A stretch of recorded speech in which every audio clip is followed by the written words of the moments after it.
Hello, welcome to PlayStation Access and welcome back to the Tuesday Checklist, the weekly video where we take a recent or upcoming release and use it as a springboard to talk about completely different things. We've been playing lots of Fallout 76 recently and murdering people who come along to help us on live streams, and it's a very dangerous world. You never know when you're about to get mauled by a ravenous horde of mole rats or feral ghouls or super mutants or other players, and this got us thinking about enemies in games so terrifying. You just have to turn and run whenever you see them. I'm up first. See if you can guess what terrifying creature I'm going to pick. So, an enemy that always terrifies me. I'm going to give you a nice introduction to this enemy.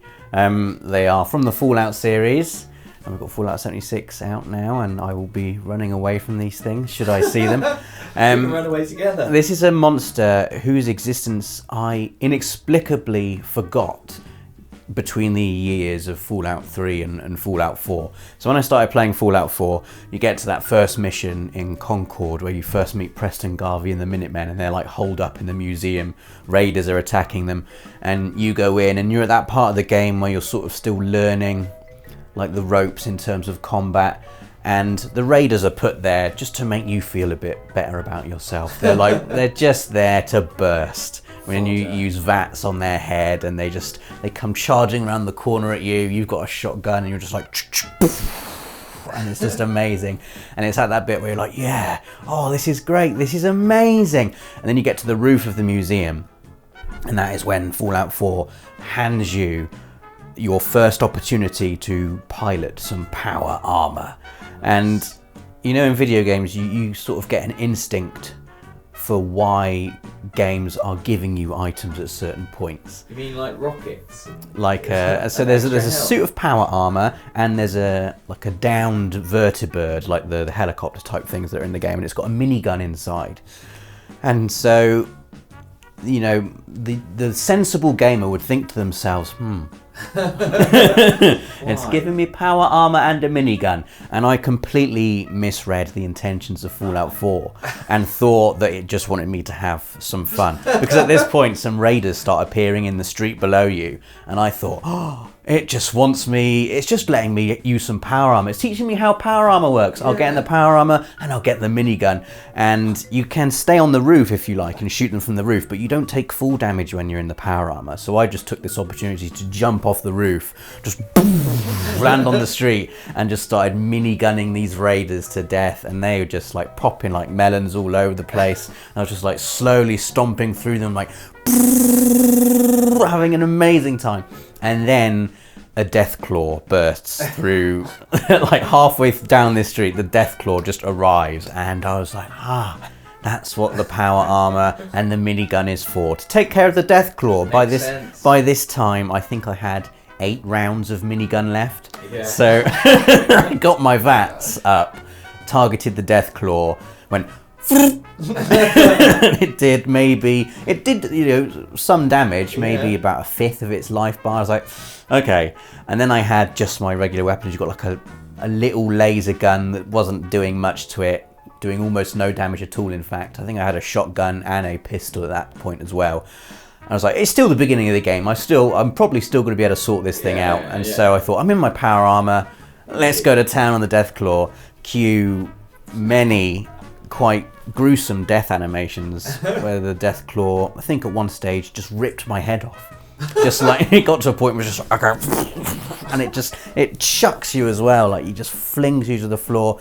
And I think I remember this, Rob. Didn't you have a very unfortunate save point? Yeah, and the save, for some reason, the first thing I did, I ran away from the Deathclaw back into the museum to see if I could find any more ammo or guns in there, having already exhausted my minigun ammo. So by doing that, I auto-saved to a degree where I couldn't then go back to the point where I first got the minigun with all the minigun ammo. So basically I saved the fact that I'd wasted my minigun.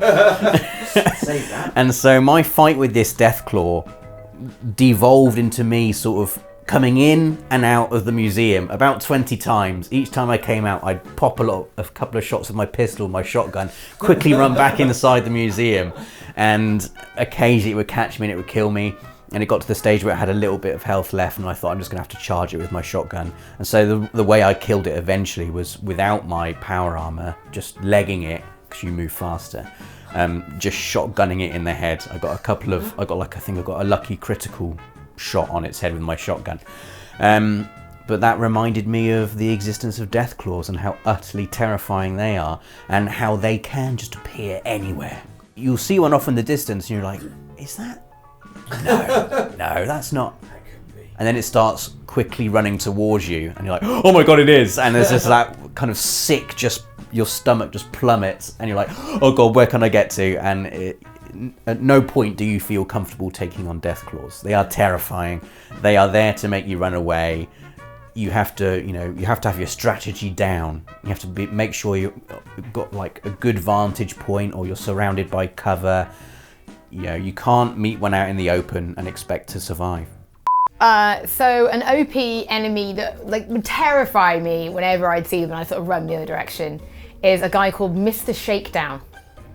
Well. Let's Let's try and guess what game he is. Oh, bite me. This is the perfect one. I know people get mad when I mention the same game twice, but it is Yakuza 0. But he is just so perfect for this one because... Is he only in Yakuza 0? Yes. Okay. And he's in both locations, and you get introduced to him quite early on. He's basically this absolute unit of a man, huge bloke, and he has... You probably could do. Later on in the game, you probably could do. That's a joke. Well, you can do. You can go up and try. In the game? Well, it's not a KO if you lose to him. It's not like a game over. Okay. He just takes all your money and adds it to his money. Right. And if he sees you as you walk past, you'll just hear like a noise go off, and you're like, uh-oh, he's on me.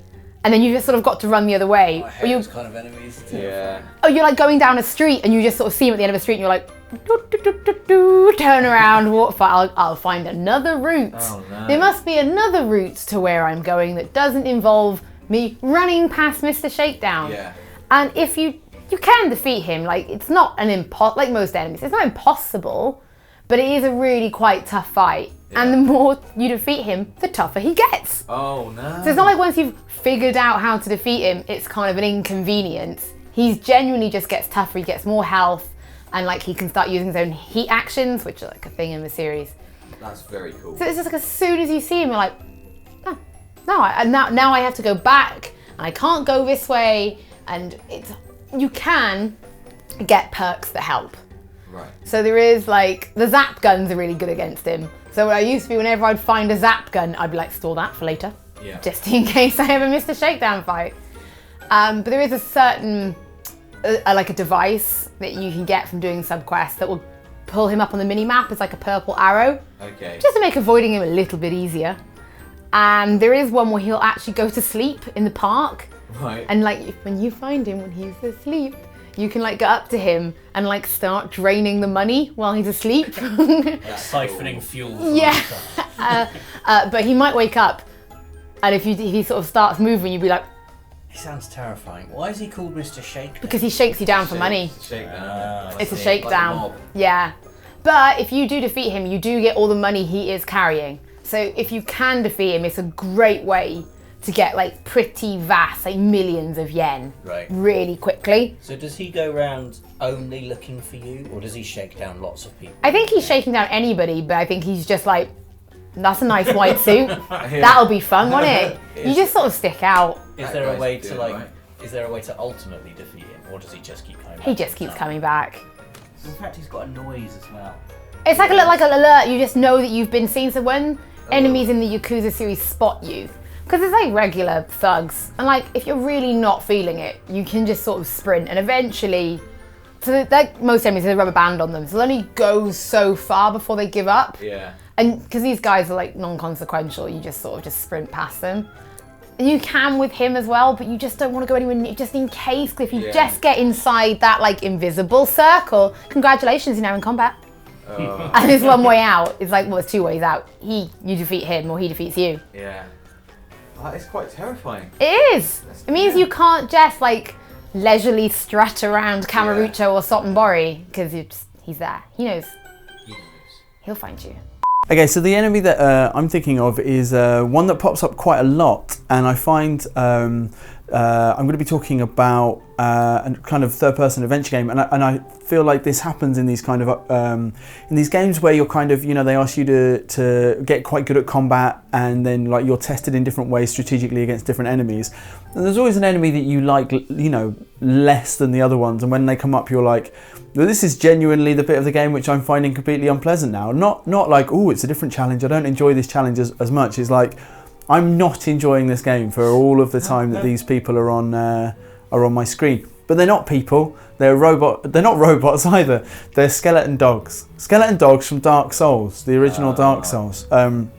Did you guys ever get to the Tomb of the Giants? No, I've not played Dark Souls. Oh, they're horrible. So like you basically start going underground. I can't remember exactly where the geography of it all is, but you end up in a kind of a Tomb of the Dead, and it's dark, as you'd expect. Underground is normally dark. Yes. And there are kind of stone walkways, and they go up and down. It's kind of mazy, so there's no like just floor and then stuff happening. It's like a series of walkways constructed by stone, and it's a bit mazy, and you can only see as far as your torch or the torches on the wall, so most of it's dark. I hate that. In fact, I believe this is quite a well-known GIF. Is that so there are giant skeletons in there. You'd expect Tomb of the Giants. The giants are dead because they're in a tomb, and they're giants, so they're big. Glad we cleared that up. And then some of them, though, it turns out, are on the floor in the posture of a dog. They kind of breathe like a dog as well, and before you can see them, you hear them just like... What, so they're alive? Again? Well, yes, they're reanimated skeletons. And they're not giant dog skeletons? They have human heads, but they're kind of down in the pose of a dog. Oh. And I guess their hind legs Maybe they're are yoga dog-like. enthusiasts. Maybe they were. Yeah. Titanic yoga enthusiasts of eras past. So the first time you kind of walk into one, you gradually, like the circle of visibility encroaches upon it, and like the kind of flickering light would just be on this hunched, enormous skeleton beast. And that's bad enough, right? They're quite scary. They're wide enough and big enough that they block the walkways in this small labyrinthine sort of place. So you can't really, I think if you know it really well, you can avoid them, but when you first go in there, you don't know where you're going, and it's dark, so you've got no chance. And it's just one of them enemies where, because of the it's always like in Dark Souls, it's always a mixture of like where you're fighting someone, and what they and what they do to you, how they fight. Like the combination of the two is the horrible thing. Because these things are so big, you can't get around them, and then their particular attacks, they're incredibly strong attacks. So if you try and block and you don't have like incredible poise, you get knocked backwards, and then you're off a ledge and you're just you're dead. Dark Souls. Yeah, and so they take a lot of health away as well, and they have like sort of unrelenting attacks. So they're really good at targeting, and they have like a flurry of 3 attacks where they kind of come forward and swipe at you. So even if you're kind of sidestepping or rolling, they're likely just to hit you. And where I was at this time in the game, I reckon about like one hit was about a third of my life. And in the context of Dark Souls, when you're trying to find your way through this completely dark tomb, it's not just that you have to beat one, it's just that you know there's going to be like 4 or 5 others, so you lose a bit of life. It's kind of okay, but like really you've got to be thinking, so how many times in this one did I go, okay, here I am at my bonfire, I'm starting this sort of run of this section of the game, and you have to do the first one really without getting hit very much at all, and then the second one to have a chance of going on to the third and the fourth. And there's one point where there's 3 of them all at once, and that is maybe my least favourite part of Dark Souls, apart from Blighttown, obviously, because Blighttown is Blighttown. Now I like to try and talk about a different game every time I do a Tuesday checklist, but today is not that day, as I'm going to talk about a game we've talked about a few times actually. And it's bad news for you, Dan, because I know you haven't played this game, and you really, really should. Oh no. The game is Inside, which is amazing. And all I hear about this is good things. yeah, that's all there is to hear. It's a fantastic game. Every enemy in it is not very nice, to be fair. Everyone is a threat. Like, you are just a little boy basically in this big scary dark world where everything seems to be out to get you. You don't have a friend, you don't you, the player, have no idea what's going on, what's happened in this world, why things are the way they are, what you're escaping from is you appear to be escaping, and why everybody else is trying to capture you. But there's one enemy in particular who just filled me with terror, and Inside's about 4 hours long, maybe a bit less. I think I played it in about 4 hours, and I got to this enemy and I knew that I had to just keep going, because if I stopped playing, I would not play the game again.